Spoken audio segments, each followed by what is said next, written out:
Hi, welcome to Take a Break, Take a Breath for Friday, November 19th. I'm Rick Boyer, the pastor of Prospect Presbyterian Church in Maplewood, New Jersey. And Take a Break, Take a Breath is an invitation to pause in your day, to just sit down and relax and breathe and center yourself in God who made you and loves you and calls you by name. Each time we come together, I offer some reflections on a passage of scripture, and I've been reading my way through Romans with you. Today we are on Romans 11 to 32, and I'm going to focus on a few verses, verses 17 and 18 actually, but I want to set them in context. Paul is struggling with how God maintains God's promise to Abraham and the people of Israel and the inclusion of the Gentiles in the people of God and the relationship between the two. And in this particular passage, he says God has not turned God's back on them. And in fact, that the reality of what has happened has opened the doorway for the Gentiles to come in. And as the Gentiles become part of those who are called children of God, that Paul's thinking that it will make the people of God, his kinsfolk, the Jews, jealous and bring them back. He refers to it, he uses an image that's rather interesting in this passage.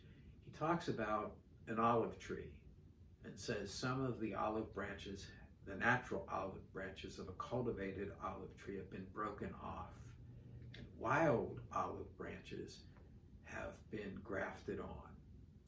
And of course, the broken off ones would be the people of Israel, and the grafted on ones would be the Gentiles.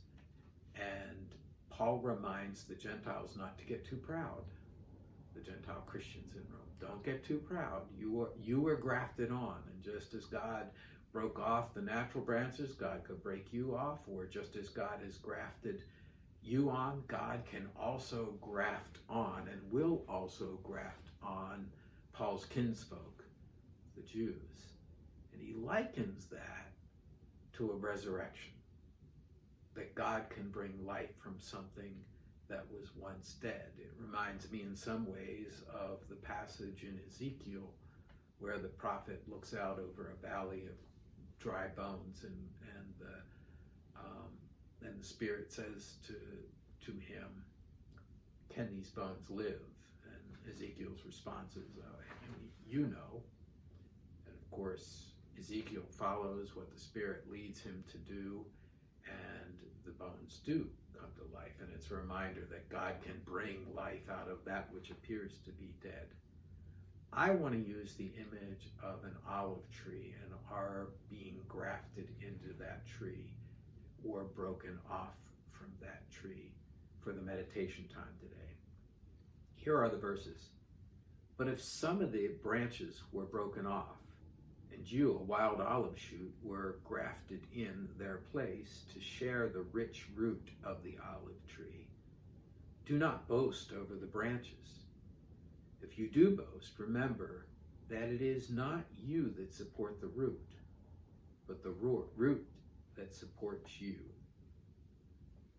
So I invite you, if you haven't already done so, to go to a quiet place in your house, to close the door if that place has a door, to settle into a chair,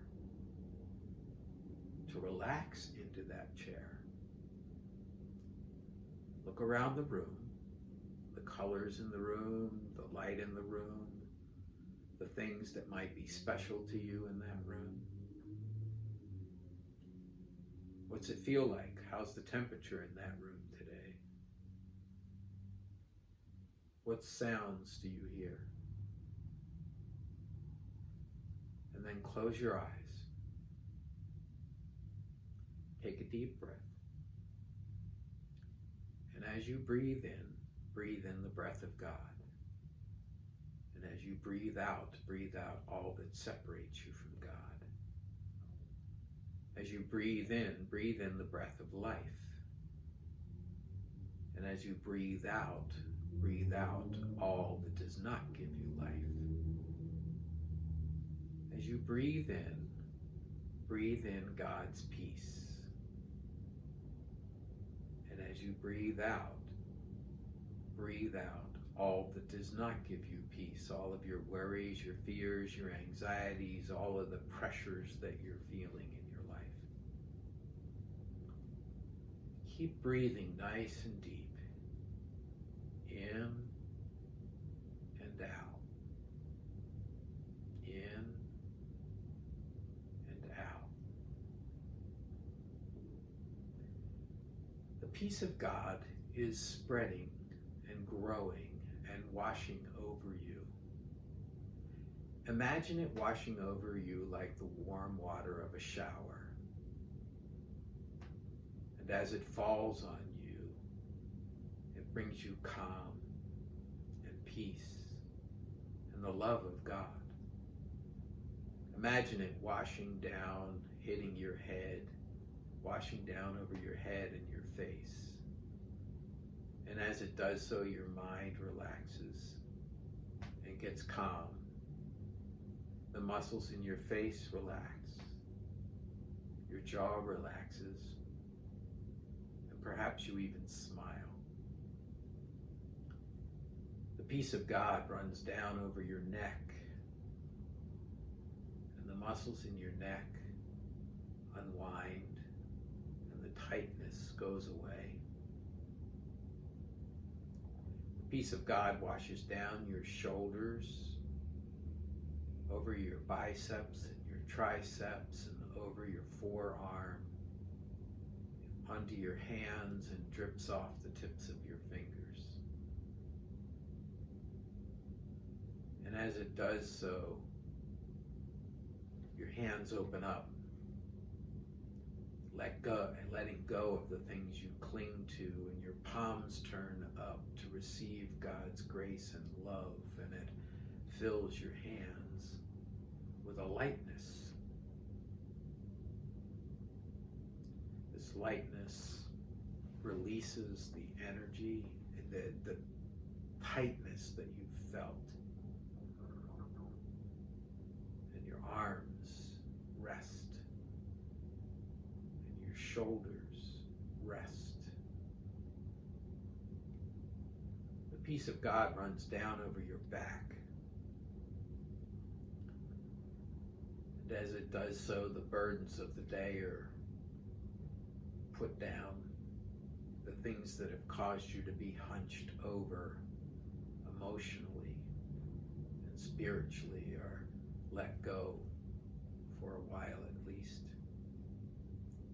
And the muscles are able to relax. The peace of God washes down over your shoulder, over your chest. And your breathing stays deep and calm.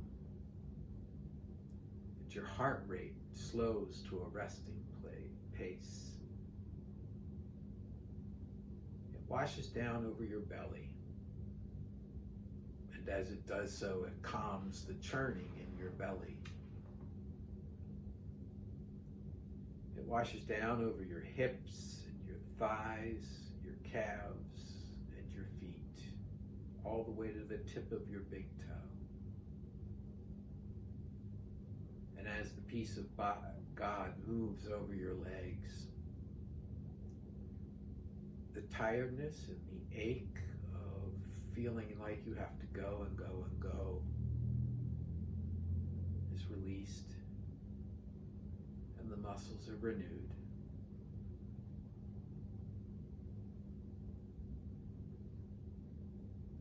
In your mind's eye, imagine an olive tree. Or if you don't know what an olive tree is like, imagine any tree, a tree of your choice. The root is Jesus the Christ. The trunk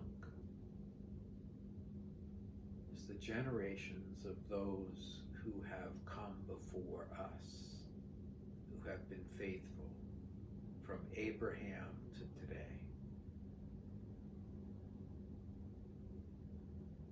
We are branches.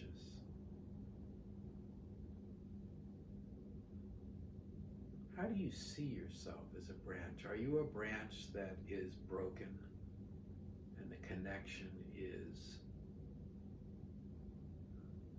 stressed? Are you a branch that is strongly grafted in? Are you a branch that is on the ground that God the gardener needs to come and graft back in because you've been feeling estranged?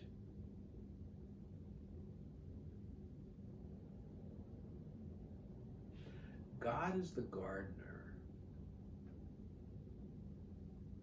is present at this moment.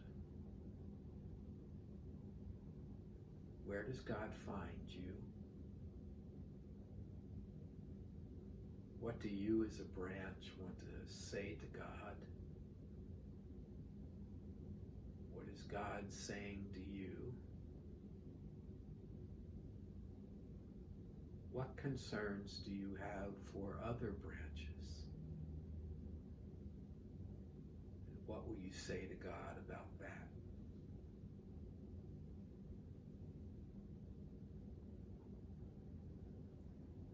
I'll be quiet while you speak to God as a branch. Takes some imagination, doesn't it?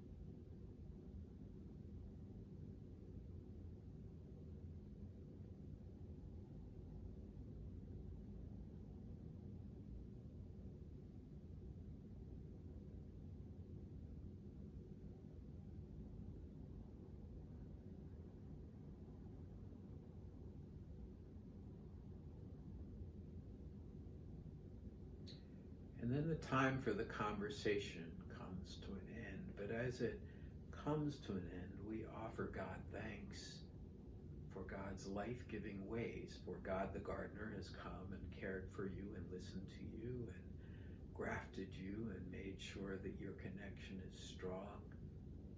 And Jesus the Christ has brought good nutrients up out of the ground, and the Spirit has moved them up through the trunk and out the branch to you.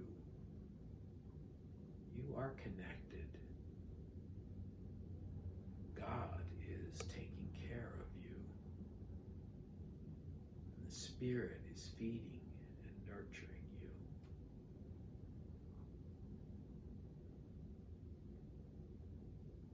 Let that image fade away now. And imagine the room where you are. And when you are ready, open your eyes.